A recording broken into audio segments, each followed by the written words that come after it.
आज हम आपको लेकर के आए हैं एक ऐसी जगह पर जो अपने तालाबों के लिए प्रसिद्ध है, अपने प्रवासी पक्षियों के लिए प्रसिद्ध है और ऐतिहासिक दृष्टि से भी बहुत ही महत्वपूर्ण है। और ये अपने आप में ही एक सुंदरता का दृश्य होने पर एक अपने आप में ही एक महत्व रखती है। तो यह जगह है अपना जो महोबा ज़िला है। महोबा ज़िले के विजय सागर पक्षी विहार में इस समय हम खड़े हुए हैं। विजय सागर पक्षी विहार जो 11वीं शताब्दी में जो चंदेल शासक हुए थे, विजयपाल चंदेल के द्वारा, ये आप देखिए पीछे साइड मेरे आप देख रहे होंगे, ये तालाब है। तो विजयपाल जो शासक थे उनके द्वारा इस तालाब को बनवाया गया था। आप एक बात जानते हैं कि बुंदेलखंड क्षेत्र में मानसून का अभाव सदियों से रहा है, जिसके चलते पानी की समस्याएं होती थी, क्योंकि यहाँ पर 95 से 0 मीटर तक ही बारिश होती थी। तो उसके चलते राजाओं ने तालाबों का निर्माण कराना शुरू किया। तालाबों का निर्माण कराया तो राजाओं के नाम पर ही तालाब का निर्माण होने लगा, और राजाओं के नाम पर ही तालाब का निर्माण होने पर राजाओं के नाम पर ही तालाब के निर्माण की परंपरा सी ही शुरू हो गई। मतलब फिर आप देखिए, चाहे मदन सागर हो या कीरत सागर हो, तो ये सारे राजाओं के नाम पर रखे गए हैं। जैसे ही विजय सागर विजयपाल चंदेल के नाम पर रखा गया था। तो हम उसी जगह पर आज खड़े हैं। ये तालाब है, ये तालाब के लिए भी प्रसिद्ध है। ये पार्क है जिसको विजय सागर पक्षी विहार कहते हैं। 1990 में इसको पक्षी विहार घोषित कर दिया गया था। यानी कि जो यूपी में 25 अभयारण्य हैं, उसी में से एक ये भी है विजय सागर पक्षी विहार, जहाँ पर घूमने के लिए पार्क हैं। आइए हम आपको दिखाते। देखिए ये डायनासोर बना हुआ है, ये कुछ इस प्रकार से यहाँ पर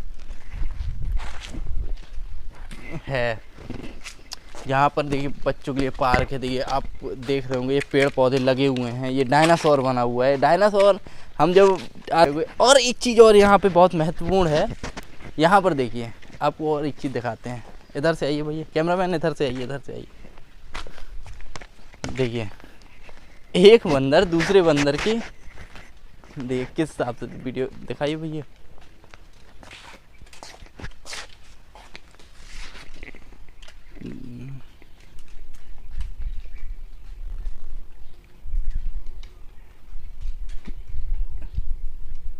आप देख रहे होंगे किस प्रकार से ये, क्योंकि यहाँ पर बंदरों की संख्या बहुत ज़्यादा है। यहाँ पर लोग घूमने बहुत ही आते हैं। ये एक अच्छी जगह है और घूमने भी काफ़ी लोग आते हैं। यहाँ पर सर्दियों के समय पर जब मौसम ठंडा होता है, बरसात होती है, हल्के हल्के फुहारे लगते हैं, तो उस समय यहाँ पर जो पर्यटक होते हैं उनकी भीड़ उमड़ जाती है। तो यहाँ पर जैसा कि आपने देखा, कुछ चीज़ें ख़राब भी हैं, वो भी हम आपको दिखाते हैं। जैसे कि ये कैंटीन दिखाइए। ये कैंटीन जो है ये खुला करती थी आज से 2 साल पहले। फिर इसकी ये हालत हो गई है कि ये अब खुलेगी कि नहीं खुलेगी कुछ पता नहीं। पहले सारी चीज़ें प्रतिबंधित होती थी, बंद होती थी, तो सारी चीज़ें सिस्टम से चल जाती थी। अब आज पता नहीं है कि ये खुलेगी कि नहीं खुलेगी। और इस जगह पर 4 विभागों का डेरा है। 4 विभागों का डेरा, जैसे कि आपका जल विभाग यहाँ पर आता है तालाब के चलते, पुरातत्व विभाग यहाँ पर आता है पेड़ पौधों के चलते, और नहीं, पुरातत्व विभाग आता है यहाँ पर पीछे जो आलाउदल का किला है उसके चलते, वन विभाग आता है यहाँ के पेड़ों के चलते, और चौथा तो आपको पता ही है कि पक्षी अभयारण्य तो है ही, जिसका हेडक्वार्टर मिर्ज़ापुर में है। तो अब हम आपको चलिए घुमाते हैं, हम आपको अंदर घुमाते हैं। उससे पहले वीडियो को लाइक कीजिएगा, ये इस जगह के बारे में कमेंट कीजिएगा और शेयर कीजिएगा, और उससे ज़्यादा इम्पोर्टेंट चैनल को सब्सक्राइब कीजिएगा, और सबसे ज़्यादा इम्पोर्टेंट वीडियो को आखिरी तक देखिएगा और हमारा थोड़ा सा समर्थन कीजिएगा। आप लोगों के समर्थन से ही हम लोग आगे बढ़ेंगे। हम मतलब मैं अकेले नहीं, हम सब। तो इतना समर्थन कीजिएगा। तो चलिए चलते हैं आगे। देखिए ये बना हुआ है, आप सामने देख रहे हैं क्रेन। देखिए कितना अच्छा कॉम्बिनेशन बनाया हुआ है। जो सारस क्रेन उत्तर प्रदेश का राष्ट्रीय पक्षी, राजकीय पक्षी, राष्ट्रीय नहीं, और हमारे देश का राष्ट्रीय पक्षी पिकॉक, मोर। कितना अच्छा, मतलब दोनों ही चीज़ें एक साथ बना दी गई हैं। देखिए ये पार्क है बच्चों को खेलने के लिए, ये सारी जगह है। और ये देखिए यहाँ से तालाब की सुंदरता आप देखिए। थोड़ा सा धूप हो रही है लेकिन फिर भी तालाब बहुत सुंदर है। एक अद्भुत दृश्य देखने को मिल रहा है। ये पानी पीने के लिए था, है पता नहीं। अब चलिए अंदर घुमाते हैं आपको, चलिए चलते हैं।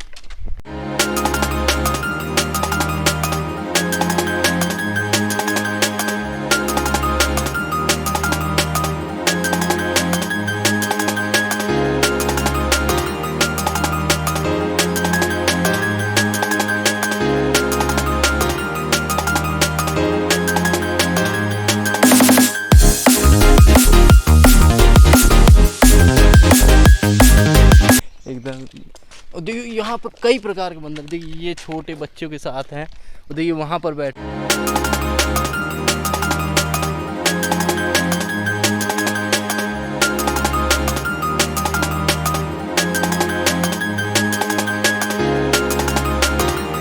देखिए, मतलब एक यहाँ पे एक अपनी ही एक अलग सुंदरता है, अलग मनुस्मृति है। जैसे मानो कि कहीं किसी प्रकार से इसको बहुत ही अच्छे तरीके से डिज़ाइन किया गया हो किसी समय पर। ये एक यहाँ पर है, और पहले ये वाटर स्पॉट भी हुआ करता था। यहाँ पर शिपिंग वगैरह भी होती थी, आपको बोट चलाने के लिए भी मिलती थी। अब देखिए कितना घनघोर जंगल टाइप का लग रहा है। अभी हम आपको इससे ऊपर और लेके चलेंगे, आइए चलते हैं और ऊपर। ये रास्ता बनी हुई है, यहाँ से पक्की है, लेकिन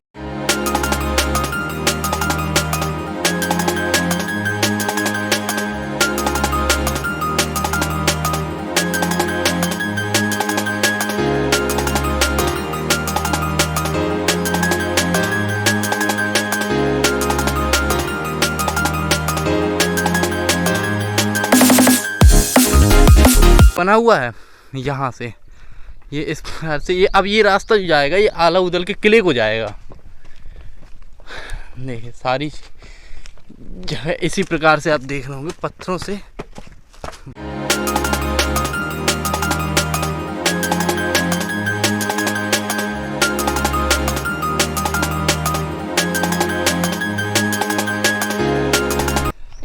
ये एक और गोल हट आ गया, आप यहाँ पर बैठ करके एंजॉय कर सकते हैं।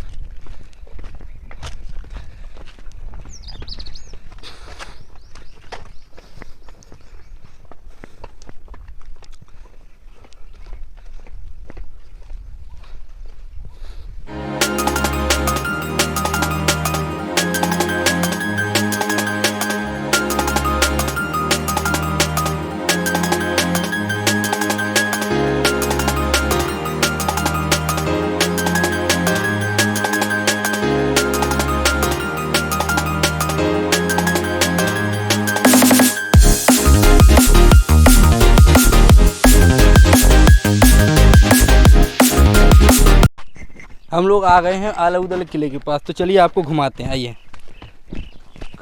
पहले ये किला हुआ करता था 12वीं शताब्दी के समय पर, लेकिन अब ये खंडर में तब्दील हो चुका है। आप देखिए किस हिसाब से। लेकिन जो कुतुबुद्दीन ऐबक था, गुलाम वंश का संस्थापक, उसने यहाँ पर भीषण तबाही मचाई थी। उसी भीषण तबाही का परिणाम ये किला है कि इसको भी ध्वस्त कर दिया था, बहुत लोगों को मारा पीटा था, तमाम चीज़ें इसने की हुई थी। भीषण तबाही मचाई थी कुतुबुद्दीन ऐबक ने यहाँ पर आके। नहीं तो ये किला भी एक जानदार जगह होती। ये आप देखिए, ये बहुत अच्छा तरीके से ये वाला बना हुआ था किला, लेकिन अब ये खंडर में तब्दील हो चुका है। आइए हम आपको बाहर से और दिखाते हैं। यहाँ से पुरातत्व विभाग के द्वारा यहाँ पे रास्ता बना दिया गया है कि आप लोग निकलिए। और ये गेट हुआ करता था, ये देखिए बना हुआ है कुछ इस प्रकार से। मेरी समझ से ये गेट हुआ करता था। इसका कुछ प्रमाण नहीं है निश्चित कि कौन सा गेट था कौन सा नहीं था, कुछ इस प्रकार से था। तो आप बताइएगा कि आपको ये जगह कैसी लगी, और यहाँ पर आप आइए, घूमिए और यहाँ की जगह का आनंद लीजिए। और मिलते हैं हम आपसे बाद में। धन्यवाद, जय हिंद।